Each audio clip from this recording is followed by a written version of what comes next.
To the US now, and Joe Biden has issued a pardon for his son Hunter, who was found guilty of violating US federal tax and gun laws. The charges will be terminated once the pardon enters the official court proceedings. The president had previously promised not to grant such a pardon. President Joe Biden ignoring the press Monday morning as he boards Air Force One en route to Angola.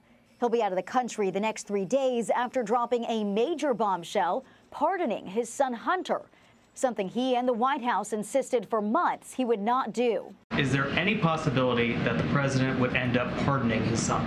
No. Well, I just said no. I just answered. Go ahead. Hunter was found guilty in June on 3 federal gun violations, and in September he pled guilty to 9 federal tax charges. He faced sentencing for both later this month, but that will no longer happen. In a statement, President Biden called his son's convictions a, quote, miscarriage of justice. Anybody could have understood if Biden had just looked America in the eye and said, look, this is my son. I know it's abusive, but I'm going to pardon him. They would have understood that a lot better than the series of lies. But the series of lies were driven by the election calendar. The president's pardon doesn't just cover these known crimes, but any crime Hunter may have committed between January 2014 and December 2024. There should be a continuation of investigation on Hunter for all the things that was going on, because this is one of the most corrupt families that we've ever seen in the White House. President Biden says he made this decision over the weekend while spending Thanksgiving with his family in Nantucket. And on this, joining us is the Republican strategist John Jordan for his thoughts on this. John, good to see you. So how much do you think this decision affects Joe Biden's legacy?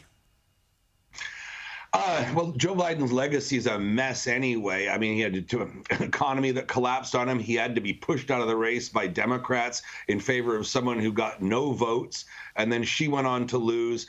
There's nothing good to remember from the Biden years, which is why the American people made the decision they did. Now, as you may or may not know, hey, I'm an attorney also. And this pardon is remarkable. It's not just that he lied about it. That's what everybody's talking about. But here's what's important, is that the Bidens have received millions of dollars for their various centers and philanthropy. Hunter Biden received millions of dollars as a consultant to a Ukrainian oil business. They got money from Russians all over the world. And these people haven't done anything but be in public service, or in Hunter Biden's case, God only knows what else. But the pardon was remarkable in its scope, any and all crimes going back 10 years. Now, I looked through the history of pardons, and I can't find one that is that comprehensive, both in scope and in time scale. And it makes you wonder what else they're covering up. This just wasn't for these 2 things that he's being sentenced for now. This is over a decade, unprecedented. So Biden says his son had been treated differently and was singled out only because he's Joe's son. They're the words that are used by Joe Biden.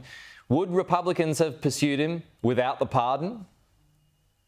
Wait a second. Republicans aren't the ones that pursued him. It was the Biden Justice Department that charged him. It was not Republicans. It wasn't Republican president or Republican attorney general. It was Merrick Garland, the attorney general, appointed by Joe Biden. And Joe Biden said repeatedly he wasn't going to intervene. This was not Republicans doing this to anybody here. Republicans have been out of office since 2021 in terms of the Justice Department. I guess the point that he's making, though, is that Trump and the administration would now pursue him without that pardon. That's the point he's making. No, there's nothing left to pursue. Remember where this case is. He has already pled guilty and been convicted. So it's not a question of the Trump administration pursuing. He has been convicted and is set for sentencing on the gun charge in Delaware and the tax case in L.A. More than a month before Trump even takes office. So there's nothing for the Trump administration to do, since they don't come into office until January. So the justice system has quite clearly been weaponised. How long do you think it would take to turn that around?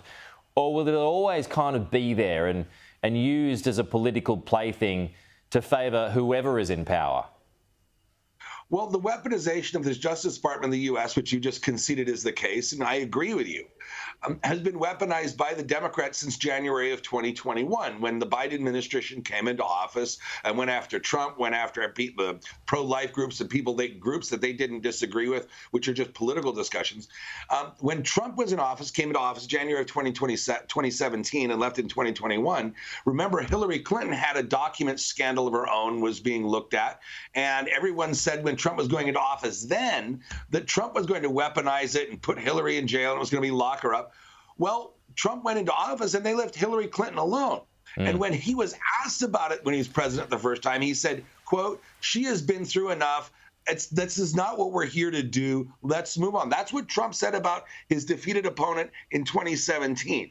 So the weaponization is a new thing. And the idea that Trump is going to do something, weaponize the Justice Department now, well, we've had 4 years of Trump and he left Hillary Clinton and the Democrats alone before. Yeah, I mean, you went through all of the failures and the mishaps of Joe Biden's presidency. But when everything's said and done, and when people, in years to come look back on his 4 years in office, is this Hunter Biden pardon, is this what he's perhaps most remembered for? Probably not. I mean, I think this is obviously it's important. It's unprecedented. Depends on what But I didn't even get a chance to complete the list of Joe Biden's failures. Not to mention the withdrawal of Afghanistan, the leaving of $80 billion worth of hardcore, real automatic weapons, which are going to show up the arms bazaars around the world. I didn't get into all of those. If there's a terrorist attack somewhere in the world using some of those munitions, or the Middle East blows up, or Ukraine blows up, that is going to be a bigger part of Joe Biden's legacy than his pardoning of his son. All right. Good to see you as always, John. Thank you.